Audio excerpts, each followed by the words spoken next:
Morning, Chicago Cubs fans, and we are back with another edition of Cubs Daily. My name is Steven Ryan. The Cubs take the series from the crosstown rival Chicago White Sox. The game got a little tight yesterday, but shout out to Danny Palencia, who came on in and shut the door. The Brewers were able to come back against the Marlins, and we head into this series with Milwaukee tied for the division lead. We're going to preview that series. We're going to talk about the game yesterday, and we're going to talk about Ben Brown and what his performance yesterday could mean in the grand scheme of things here for the Chicago Cubs. We also got a couple news and notes to go over from the trade deadline. But before we get into all that, just want to give a big shout out to everyone who has come into the channel, who's taken time to watch the videos. I appreciate every single one of you guys.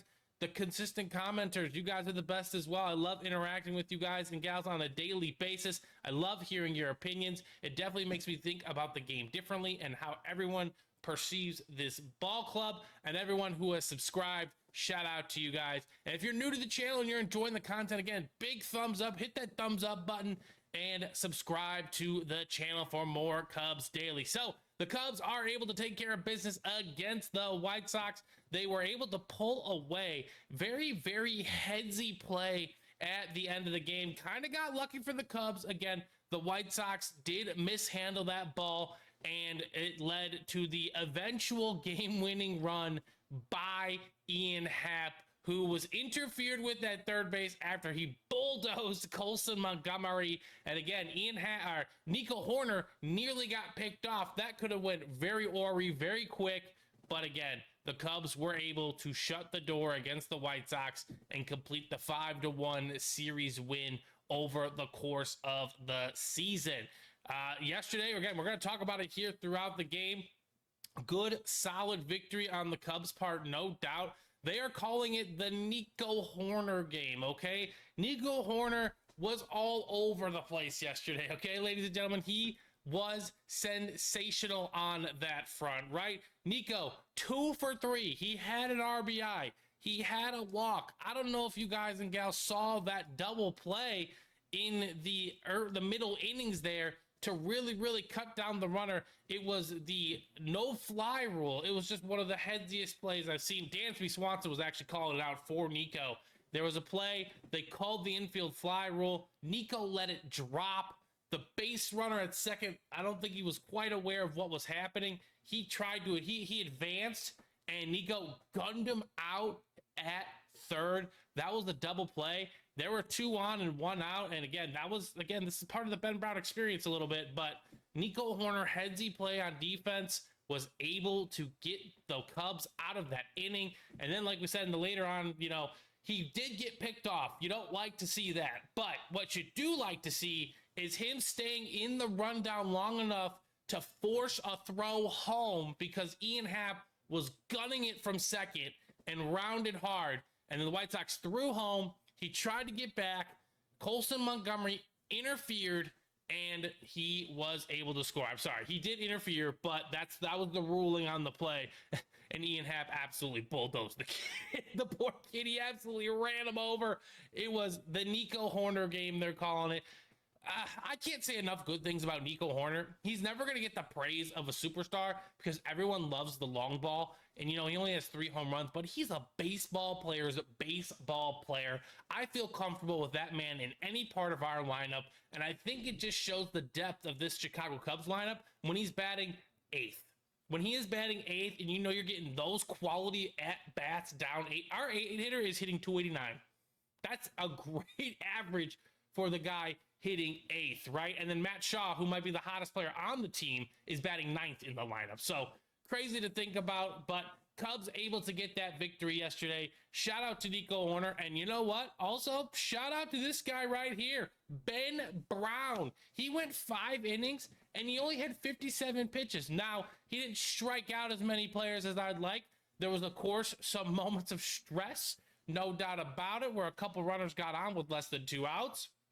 But he was able to get out of the jams when it mattered. He did give up the home run to Andrew Benintendi, but otherwise, he was pretty solid throughout.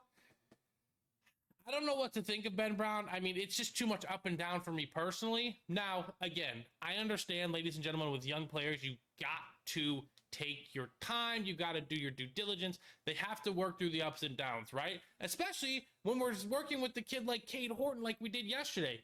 Cade Horton's big explosions, per se, they are more, like 3-run homers.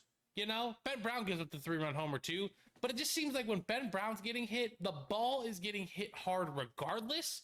When the ball gets hit hard with Cade Horton, it seems like it's that one time when there's multiple runners on, and those multiple runners on got on because of like little flare singles and not hard hit baseballs. Again, they're both young players. I'm not trying to compare the two, but was yesterday potentially a showcase game for Ben Brown? I don't know. I do not know. I'm not sure what the Cubs truly think of him. Again, his lows are really low, and his highs are kind of like yesterday. Like every inning, I was like, after the second inning, I was kind of like, okay, are we taking him out now? Because I'm okay if we take him out now. I don't want to push my luck with him. After 3 innings, I don't want to push my luck with him. 4 innings, I don't want to push my luck with him. And, we went 5 innings. And again, he only threw 57 pitches, which is absolutely a great start. Like, no doubt about it. But I think the Cubs wanted to get him out of there, get him up the tunnel, and get him the W, which was, I think, what mattered in the situation. So, could it have been a tryout game to sell him to other teams? Maybe. I think, if anything, he's going to be a part of a package for, that, like the Suarez deal potentially. Again, I'm not sure. Apparently, the Cubs are still going hard after Eugenio Suarez, even though Matt Shaw has looked to turn a corner. They're still being ultra aggressive on the Suarez market. Apparently, the Cubs have also cooled down on Mitch Keller. I'm not sure what's true or not. We're going to know this Thursday who the Cubs got, who they got the balls to take, which prospects they're going to be getting rid of. That's all going to be happening Thursday. What I do also know is that the Royals extended Seth Lugo.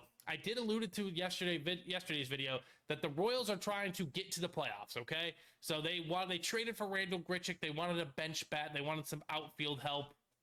And then they extended Seth Lugo. So Seth Lugo is off the table officially in that manner. And, yesterday, if the Marlins didn't blow that lead to the Brewers, they were going to be sitting at least 5 games back of that wild card spot. And, they're 6 back now, but they have some decisions to make this week, because if they decide that they want to quote unquote go for that last wild card spot, that takes Edward Cabrera off the market. I mean, and I know we've all shared our thoughts on Sandy Alcantara, but that also takes another pitcher off the market, and that could drive up the price of Suarez and Merrill Kelly, etc., and maybe even Mitch Keller as well.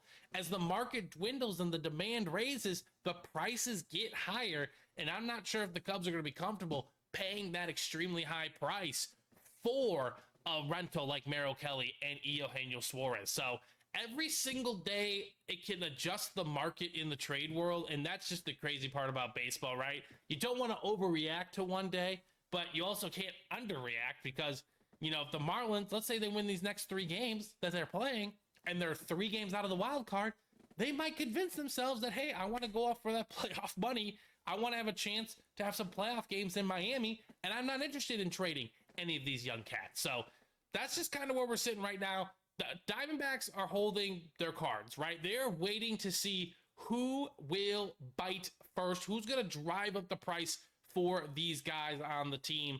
And again, I don't want the Cubs to overpay for a rental either, but the more and more the days go by, it feels like that's going to be the price, but we'll see who blinks first, right?